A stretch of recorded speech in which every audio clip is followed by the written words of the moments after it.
Bryce here. Welcome back. Shoot? Why not? Can anyone shoot? You got a shooter? You can, I know that. Not anymore. Yeah, we got guys making shots. We tweaked DJ Newbill's shot in the spring. Looks Wow. terrific. Hand positioning, firing through the ball in his eyes. Just 3 simple things that he focused on. He didn't take a shot outside the paint for 30 straight days, which is very hard for a kid today. And he stayed disciplined, he sacrificed, and he did it. And it's very noticeable. Rotation looks good, arc looks good, follow through looks good. More importantly, shots are falling through. I would say the same thing with Ross Travis. Doing a much better job, balls in front of his head. Looks really good, weights forward. So little things like that. Tim Frazier's shooting at a high clip right now. I think you're going to be really impressed with Allen Roberts. Really can stroke it. As a 3 shooter is what Yeah, I was talking about. just So is flat he your out. 3 guy, maybe? He'll be, play 2 or 3, depending on. I'm talking about shooting 3 points. Oh, no question. I mean, he's going to, but he can do more. He can do more. He can put it on the ground. But I would say right now he's probably our best 3-point shooter. Okay. Brandon Taylor's right there. Graham Woodward's right there. Graham is shooting at a really high clip. Reminds me a lot of Jordan Hall.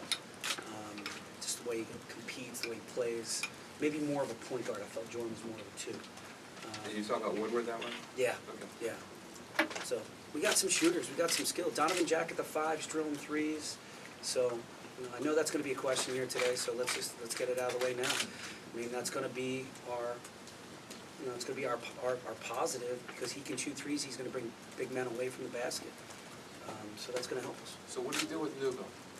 Is he a 3 or a 2 or you don't know Newbill's a yet? 2. He's going to be a scorer. Okay. Yeah, we need him to be our leading scorer, if not our second leading scorer. He needs to be right there because Tim wants to pass the ball. Tim's going to get you what he gave you a couple of years ago. And you know you're getting that. You know what DJ can do. You know what he's capable of. But we need one of those guys really stepping up, and I think DJ can do it. Hey, Pat, with Tim sitting out the year, but on the bench, what did he gain intellectually from seeing a different perspective next to you the entire season? His IQ is off the charts now. The leadership level that he is showing in the locker room, on the floor, totally understands. By just seeing it, watching it, understanding it, it was kind of one of those, man, I never knew why he got upset. I never knew why, what was going on because I'm in the practice. Now, by sitting out, he sees it. And now by being a leader, I read the article about Peyton Manning today. Tim's doing a lot of those there's a lot of similar traits. He's watching film on his own, but he's also aware of everybody around him now, which is very new for him, which is great because in this generation today, you're really just worried about you. And I'm not blaming anybody. It's nobody's fault. It's the Twitter. It's the, Instagram. It's all that stuff, but it's very self-absorbed. But now I think he has that understanding of, I really need these guys. They're going to help me, and I'm going to be aware of everything that goes on. I like where he is. I gained great confidence from the foreign trip. He got knocked down. He played against grown men, and he responded really well. And it's not so much the physical aspect. I think it's the mental aspect. And I think he felt like in his mind he was back and he feels good and he's showing it out there. If you're at the open scrimmage last Saturday, he had 21. He did a great job in our statistical categories. And, he feels very comfortable out there. He's fearless. And, we used Adrian Peterson as a guy to look at, as a role model, as a mentor because of what he did when he was injured. And I think Tim adapted to that and accepted that. And this is what you have. I think he's 100%. So just to follow up, he's tested at the same levels with verticals and everything? Vertical is actually a half-inch higher. He's 35.5 inches. Usually your vertical is going to go down because of a ruptured Achilles. Not his. He went up. Pretty amazing. We've got great kids. Love to compete. They like each other.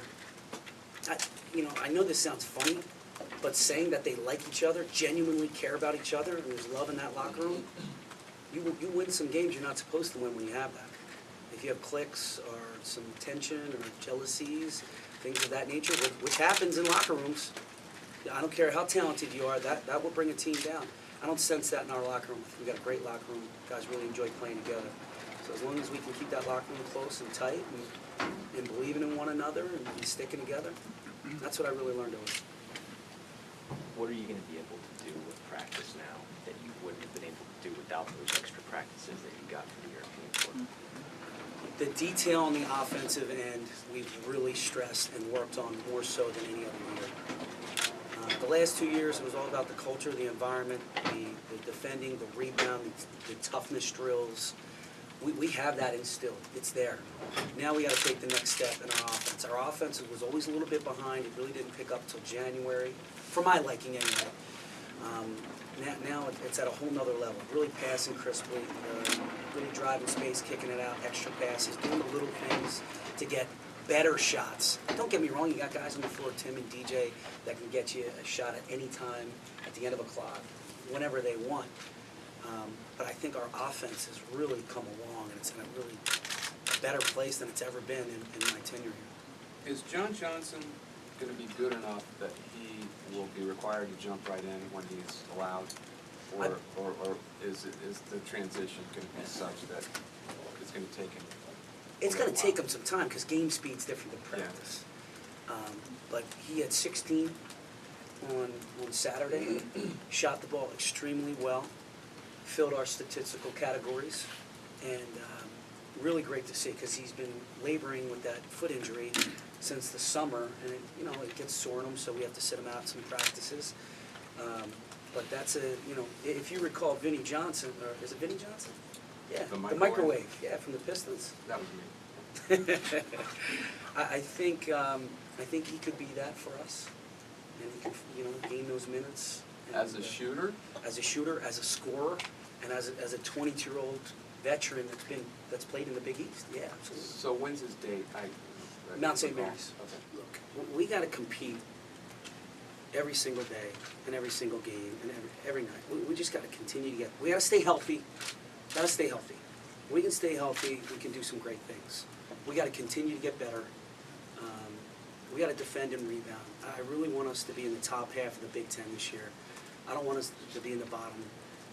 I think this new rule change with the hand checking and things like that benefits us. I mean, Tim Frazier should lead the Big Ten in free throws attempted this year. DJ Newbill should be right behind. I think that should help us. But it's our deep. We got to defend. We got to rebound. Everybody's concern this year is rebounding because we don't have that traditional 5. That doesn't concern me. Tim Frazier averaged 6 rebounds a game in the Big Ten 2 years ago. DJ Newbill was close to 6 last year. Ross Travis is the second leading rebounder in the Big Ten. So there's 3 guys right off the top of my head, without even naming Brandon Taylor, Donovan Jack, and some of the other guards. I mean, we ask a lot of our guards, but it's definitely to get our defense and our rebounding to a place that we can compete on the road in the Big Ten. That's where you got to get it done. And there's nothing better than winning on the road. When you rely on your guards to rebound like that, does that affect your transition game? No, it doesn't, because there's so many attempted threes now that when you shoot threes, that means long rebounds. So when you're getting long rebounds, that means numbers are in our favor going the other way. What about interior defense, though? How much of a concern is that, especially when you get to the Big Ten and don't have, as you said, a prototypical 5? We have to use our intelligence, quickness to play those 5s. Obviously Mitch McGarry, you got Hammonds, you got some good 5s. But Hammonds would be the only guy that I would say really is posting up, like old school, Jabbar, Olajuwon. The other guys are pick and rolls. So one of our focuses so far has been really defending wing ball screens, middle ball screens, and doing a great job in those ball screens. And if we can do a good job in those ball screens, that's going to prevent 5 men from getting easy touches. Look, I mean, we got some of the best point guard defensively, Aaron Kraft, right? Shannon, those guys on Ohio State, they can't touch him if they follow the rules correctly by the time we get to the Big Ten. Yeah. Non-conference, they're going to call it. I mean, what was it? The point of emphasis a year or 2 ago was keeping the coaches in the box, right? Keeping the benches down. Get those benches down. Like, what do you care about the benches? Just worry about the... But this is an important This is rule. really important because everybody wants scoring up.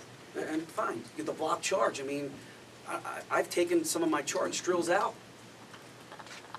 because it sounds like it's going to be an automatic block. Yes. If you read the rules, you look at the video. So, I mean, I think this is Tim Frazier was already very crafty with using his change of speeds, and I think it's only going to help him get to the foul. Or get us to the 1-and-1 a lot faster. Describe